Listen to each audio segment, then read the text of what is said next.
প্রিয় দর্শক, ওয়াইফাই এর নাম আপনি কিভাবে পরিবর্তন করবেন আপনার ওয়াইফাই এর নাম এবং আপনি কিভাবে সেটাকে হাইড করবেন?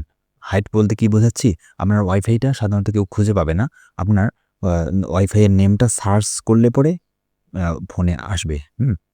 তো দেখেন, এটার জন্য আমাদের যে কাজটা করতে হবে সেটা হচ্ছে যে এইখানে আপনাকে টাইপ করতে হবে ১৯২ আমার এটা টেন্ডা এজন্য এর যে ইউআরএল আছে ১৯২.১68.০১ এটা লিখে আমি এখানে এন্টার প্রেস করব। আমার এখানে পাসওয়ার্ডটা সেভ করা আছে এজন্য এখানে মানে পাসওয়ার্ড দিতে হচ্ছে না, অটোমেটিক লগইন হচ্ছে। ওকে? এখন এখানে লগইন হওয়ার পর আমাদেরকে আসতে হবে এই যে এইখানে দেখতে পাচ্ছেন ওয়্যারলেস সেটিংস, এই ওয়্যারলেস সেটিংসের উপরে একটা ক্লিক করবেন। ক্লিক করলে পরে এইখানে দেখতে পাচ্ছেন ওয়াইফাই নেম। ওয়াইফাই নেম এইখানে আপনি নেমটা পরিবর্তন করে যা দিবেন তাই দিতে পারবেন।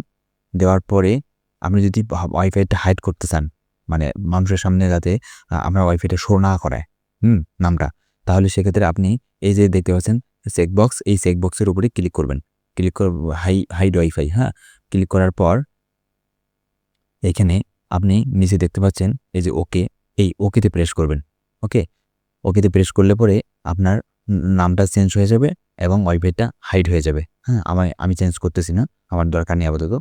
তো এভাবে মূলত আপনারা ওয়াইফাই এর নেম এবং ওয়াইফাই হাইড করতে পারেন।